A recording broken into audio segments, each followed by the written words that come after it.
Hello and welcome back to Not a Kooky Corner of YouTube. It is Kooky occupied, but not my corner. You can probably tell from the table, this is not my table. Currently down in Cornwall at the moment, and when in Cornwall, one should always visit Trago. I visit Trago for one reason and one reason only, and that is to get my art supplies. Because they do very good art supplies, sorry about a creaky table, very good art supplies at a very good price. So I made an impromptu visit yesterday because I needed a little box to store all my bits in, and I got this 5-litre all-store box. It's one of the ones like the really useful boxes, probably a cheaper version. The clips are not quite as good, but it suffices for what I need. So this is my box with a lid, and it's see-through so I can see what's inside it, which is always very helpful. So let's have a little look, push it over to one side, have a little look at what I got from the craft department. So first of all, I got this set of miniature pro art brushes. Now you can see the price there, which is £13.95. That is not the price I paid. The price I paid was £7.49, which I think is a bargain. I've just realised I've got to put a little lid back on that one because I wanted some little fine detail brushes. The Pro Art ones are amazing, and so I thought, yes, I'll have some of those. Always handy to have in my kit as well. So got myself a set of those. On the Pro Art brushes, they also had this set. It says £8.75. That is not what I paid. I paid £4.75, and I think, again, bargain for 5 brushes. They're student and beginner. This is all I need because I wanted some for ink, specifically for ink and not for watercolour. Because I'm using quite a few inks at the moment in my work, and so I thought, let's grab a set of brushes for that. So that was the brushes that I got. Pro Art are a good make anyway, so super to have. And my other 3 purchases, if they'd had the other fluorescents in these, I would have got those as well, are the FW Daler Rowney inks with the little stopper tops. These were recommended retail of £6 something, I think, but I actually paid £3.85. Yeah, £3.85 for these. So it's a bargain. I would have got yellow and green if I could have found them as well, but they only have these 3 fluorescents in. That's the thing with Trago, you have to go at what they've got. They have 3 stores as far as I know. They have the one that is close to Bodmin. They have the one in Falmouth, which is a smaller one, but that always gets raided by art students because Falmouth has got an art college. If you've ever seen a previous video of mine where I forgot my art kit and I had to nip into that one specifically to grab whatever they got, well, they had very little because of the art students. But these are beautiful. These are the fluorescent specific ones, and I love them. So we got blue, we got pink, and we got orange. So that was the extent of my little trip to Trago. I don't know if I showed you these. I don't know if I did or not on my last video. But these came in just before I set off, and these are the Sasa Clip rollable ink gel pens. And I thought you might want to see how they look as well and how they work. So let's have a little swatcheroo of them, shall we? Let's grab my sketchbook, and I'll be back in 1 second. I brought with me this rather lovely spiral bound sea white book because it's got really nice cartridge paper in it, and it can take quite a bit of wet strength, such as a little bit of watercolour. I wouldn't do a watercolour painting per se on it, but it will take it because it's got extra sizing. size for extra wet strength, so it shows you a little brush there. So I'm going to be using some inks, and I was going to use a little bit of watercolour. So this is like a lovely book to bring. See why of Brighton. And yeah, the paper's really nice and thick. So let me just show you here. Look, it's really thick, chunky paper, so it's lovely to use. So let me find a page at the back that we can swatch on. Looks like I've got swatches on the back there as well.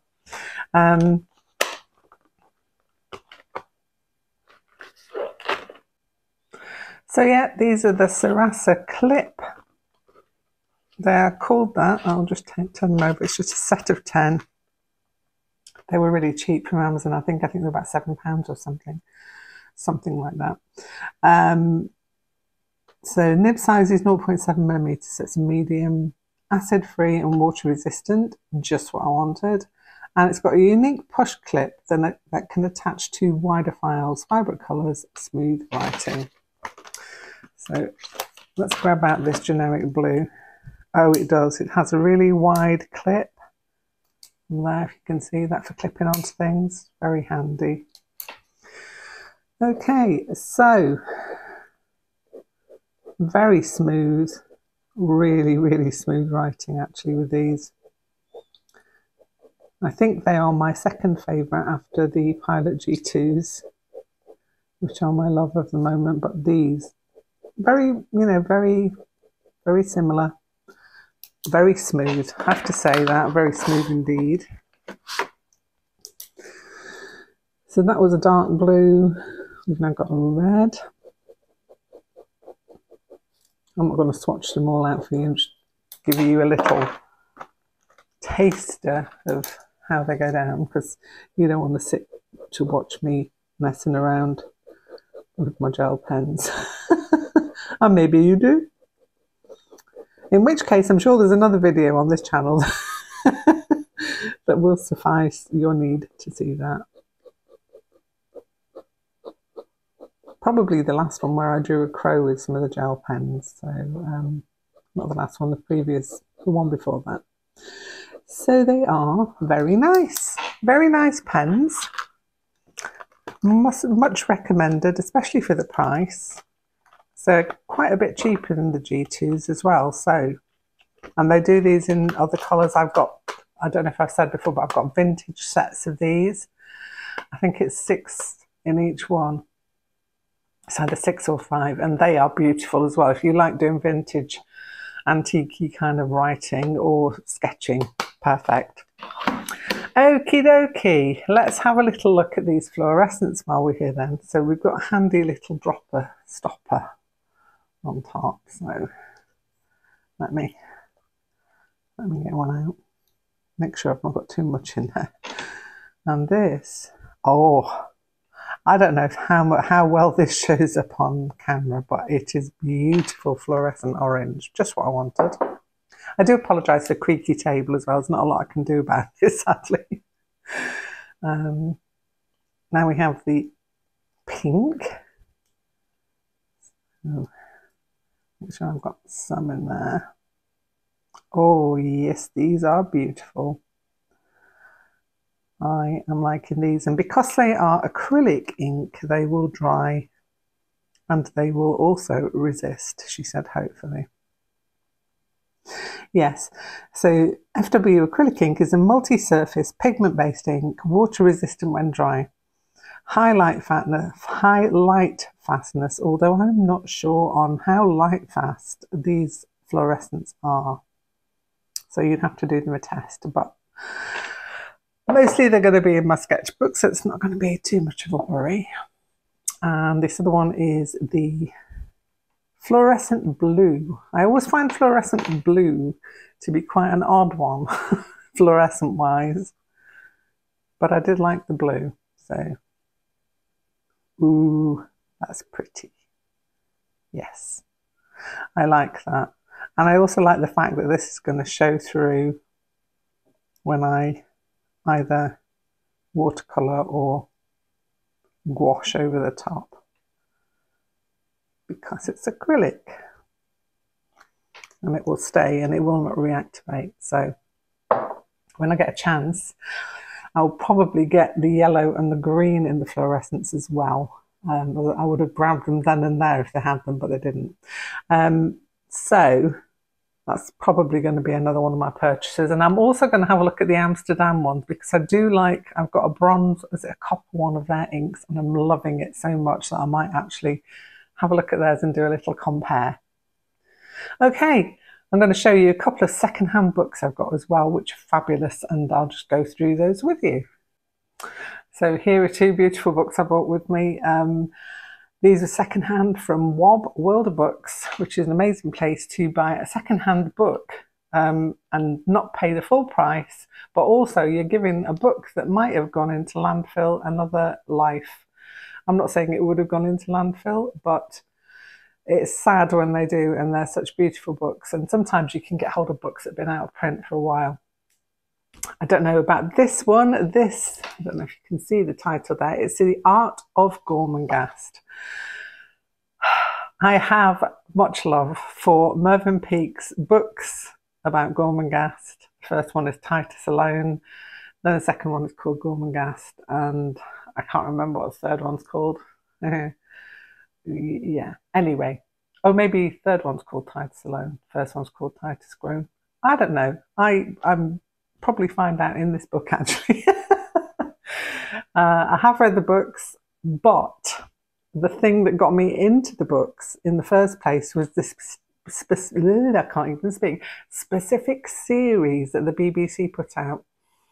And it was, I don't know, I was blown away by it. It's a 4-part series, and I have bought it on DVD. I have bought it digitally so that I can watch it anywhere I like.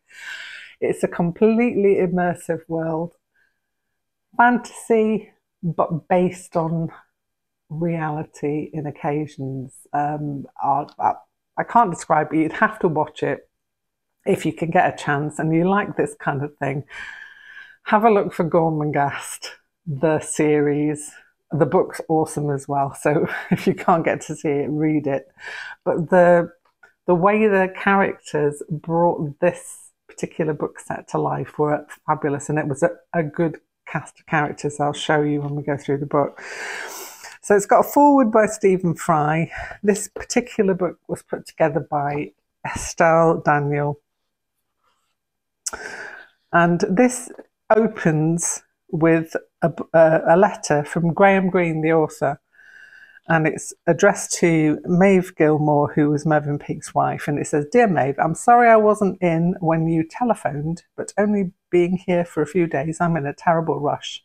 I'm afraid it's no use my encouraging you with the idea of film rights in Titus.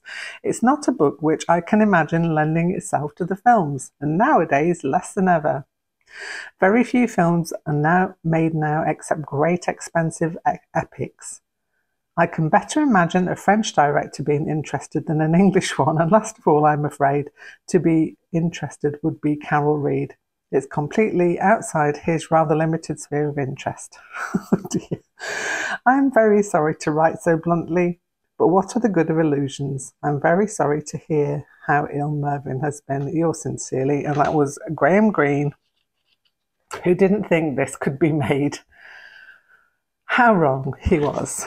Anyway, let's get into the pictures. I mean, the pictures in here are just awesome. This is a kitchen scene, and it is as it is. It's just so beautifully evocative of the whole books.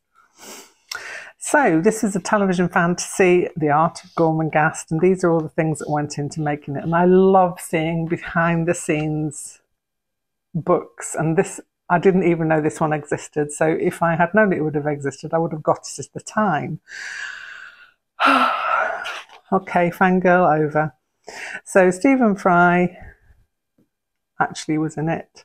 He played Belgrove, the headmaster, in this as well. So there's a picture of Stephen Fry, but he did the foreword for the book as well. Lots of reading in here.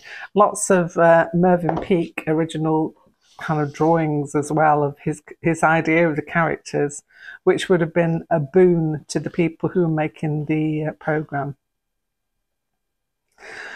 So yeah, absolutely stunning. So we've got the synopsis of the story. This is Jonathan Rhys-May as a Steerpike. I fell in love with him. Steerpike is a character who he doesn't have very good beginnings, but in the end that affects him, and then he starts to become some kind of megalomaniac kind of character. But yeah, fabulous. Look at the costumes. I mean, the costumes alone are worth a watch for. I'm not going to show everything in this book, but it is stunning. Absolutely stunning. That was a Countess grown. she's definitely a woman of my own heart, because she loves her raven. It's a white raven, and his name is Master Chalk. We might see a picture of him later on. But all these drawings from Mervyn Peake and letters from C.S. Lewis, a letter from C.S. Lewis there to Mervyn Peake as well. So they had all this background to work on. Mervyn Peake is a war artist. Yeah, the first one is called Titus Grown. It must be the third one is Titus Alone. Feel free to ignore my waffly ramblings, but I am obsessed, as you might be able to tell. Look, his artwork is phenomenal as well. So as well as being a brilliant writer, artwork was awesome too. And I love his kind of abstract-y landscapes. And he drew a lot of the pictures of, as I say, he illustrated his own books with this as well.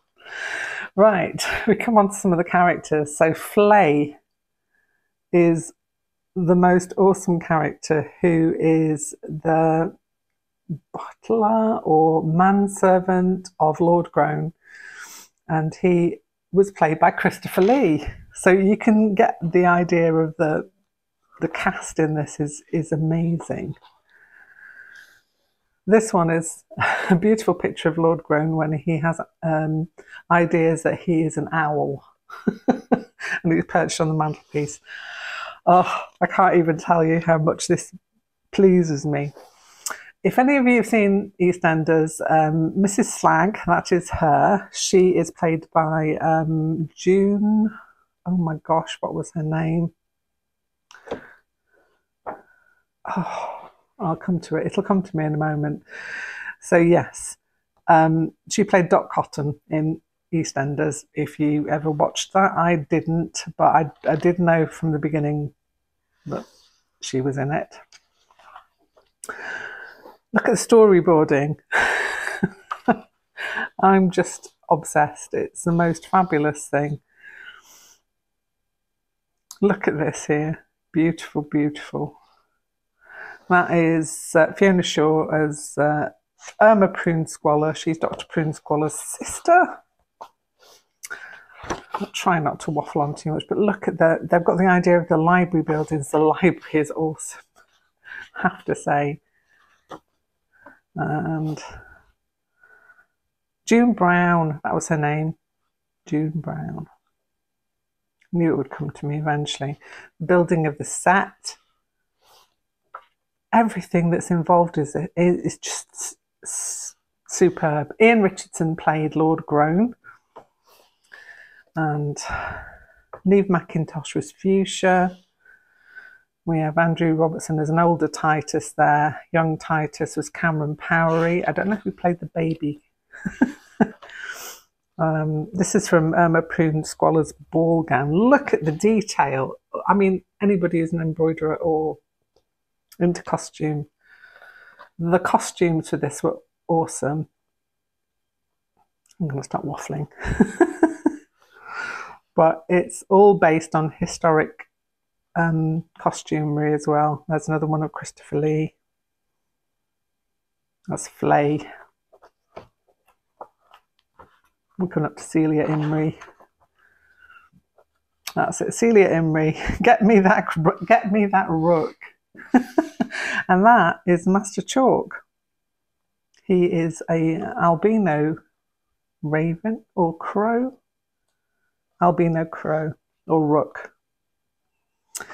There's Celia Imrie again as Lady Groan, absolutely embodying the picture that Mervyn Peake drew of her.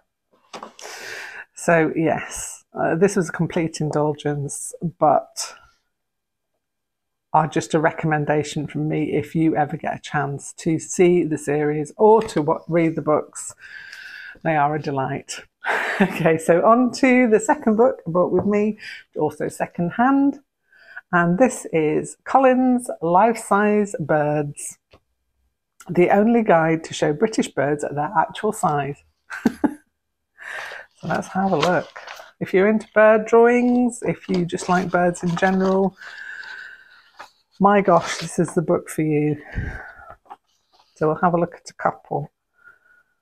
It goes through everything that you get to see. So that's kind of a layout of a jackdaw. Another one of my corvids, there is. So the mute swan. So this is life size. That is a life size head of a swan. And it takes you through the fact files.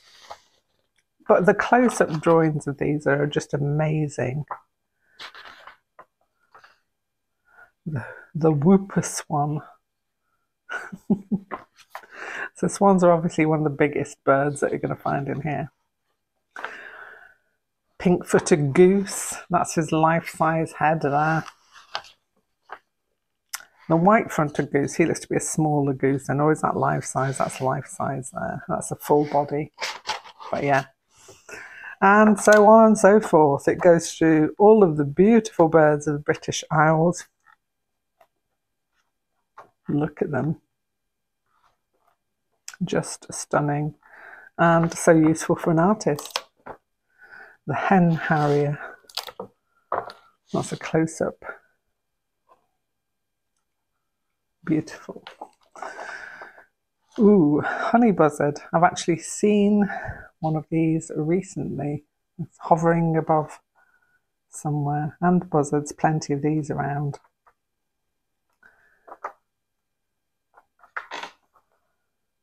Merlet. Corn crakes, I like those. Where are my babies? I've got to be in here somewhere. I'll probably pass them already. Oh, all the gulls. Plenty of those round here, can I say. Terns, guillemots. Oh, so stunning. Lots of different pigeons, owls. Look at him. That's life size as well. That's so cool. Adult life size. Nightjar, kingfishers, woodpeckers. Oh, here we go. So this is a chuff. So it's life size. Magpie, yes. Cheers for the magpies. Plenty of these. Pika pikas. And Jay. The jackdaw. Plenty of those around. The rooks. See those quite a bit as well. Especially here, we're kind of on the edge of farmland and there's quite a few rooks around. Carrion crow. The hooded crow. Not seen one of those, but for the looks of it, they appear mainly to be in Northern Ireland and up in the top end of Scotland there. Ravens, yes, I have seen those. Plenty of those too. But an absolute beautiful book. I got it second hand, so it was a really, really good price. I don't know if the actual price, the original is in here is £30. So I think I paid £9 something for it, 8 or 9, which is a bargain. So that's my little haul for today. I hope you've enjoyed the ramble through, especially my ramble on Gormenghasf. Sorry if that went on for quite a long time, but as I say, I do get obsessed with things, and that is one of the programs and books set that I do love. And I actually got to meet Mervyn Peake's family at it's a place called Dartington in Devon, and there's Dartington Estate, and they used to do, and they probably still do, a book festival called Ways with Words, and the whole family were there, and I managed to get my original copy of the trilogy signed by, I think it was Mervyn Peake's son, so that was the highlight, and listen to them talk about their father and his ideas and his life. Just something that you don't get to do very often. Anyway, that's enough from me. I'll be back here very soon. Well, maybe not here. I might be back home by then with something else completely different. And yeah, if you like it, don't forget to show me your thumbs and consider subscribing if you're enjoying the content. Thank you so much. Have a brilliant day, and I'll see you very soon. Bye for now.